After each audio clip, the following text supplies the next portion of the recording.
Welcome to Berg Mountain University's optional School of Etiquette. The ninth consideration covers theory and plans for tomorrow in the hashtag Land of Tomorrow, the light of sovereignty. Come along with us. Ninth consideration. Theory and plans for tomorrow.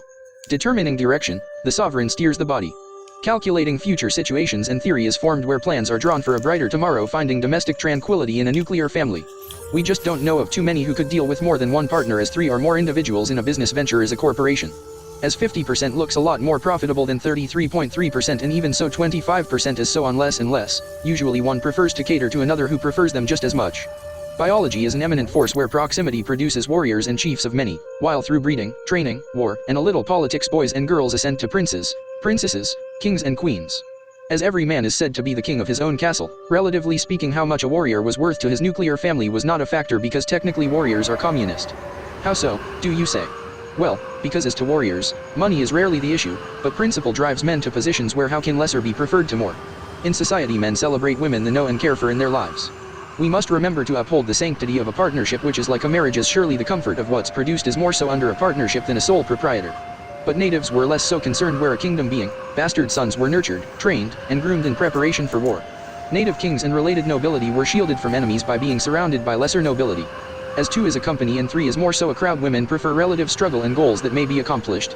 Who's to say the spirit of the feminine gender, a rose, or a puppy in theory could stop a tank, but Pocahontas, Sacagawea and Mankiller recognized today. Perhaps, one of the most recognized women in native culture, of which many Americans think, is the romanticized Pocahontas.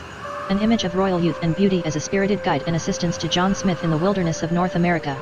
We have to realize that there was a countless many behind, before, and yet to become Pocahontas in their own right. Perhaps not literally but in spirit and figuratively, because like a factory that stamps Elizabeth on babies in England, the story of Pocahontas is but simply what Thomas Rolfe had mostly promoted to her legacy of a beautiful Powhatan princess who died in Gravesend, Kent at 20 or 21 years old. So, gracious and helpful to the betterment of Jamestown, but only amongst English, as Thomas being both European and native, and her dying so young Thomas couldn't reconnect with his mother's family. Growing up English, a man with a native mother couldn't have been the purple elephant in the room every time Thomas arrived. Pocahontas was an experiment as done before in military strategy as a sacrifice like long ago. Any native lady was prepared to stand in the line of fire for chiefs, but it wasn't just so as literal. By creating Thomas, Pocahontas bred a soldier much more sympathetic to native causes. That is a big part of the native strategy, as her story and sense of duty proved more over the civility of those native, English call savages. Pocahontas was a perfect idea of a young native woman, as if it is not like human trafficking, statutory or just wrong, but that was long ago.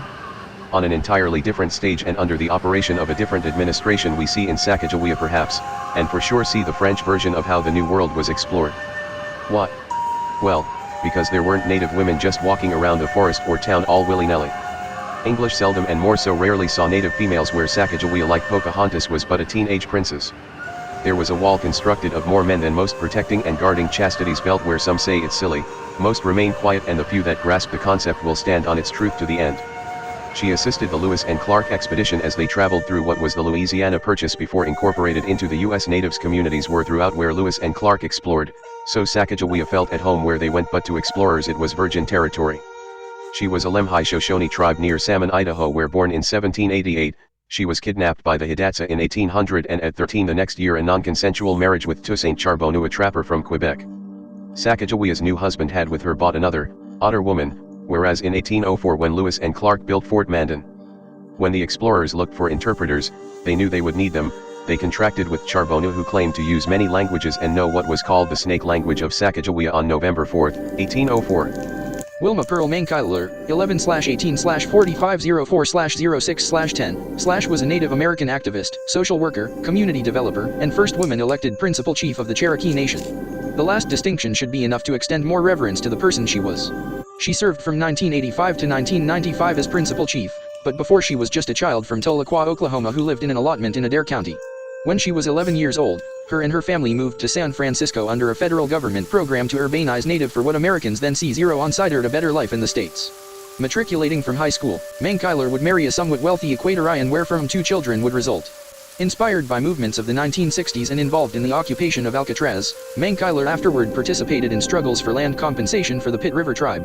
In 1976, Mankiller would move back to Oklahoma, where she was hired by the Cherokee Nation to coordinator of its economic stimulus, becoming an effective grant writer, boosting her success. Who's to say the spirit of our feminine gender, a rose or a puppy in theory could stop a tank, but sacrificing Pocahontas, purchasing Sacagawea, and grooming Mankiller, their names are now celebrated. We'd have to say there were just as many if not more female than male natives where young ladies were like Pocahontas as naive, innocent, and unassuming of English motivation. Sacagawea was a poster child for the French and Wilma as amazing. That concludes the information we have for this week. Review the previous lessons and prepare for next week's pop quiz. We discuss the 10th consideration next week on the concept of unconditional surrender. We'll see you then.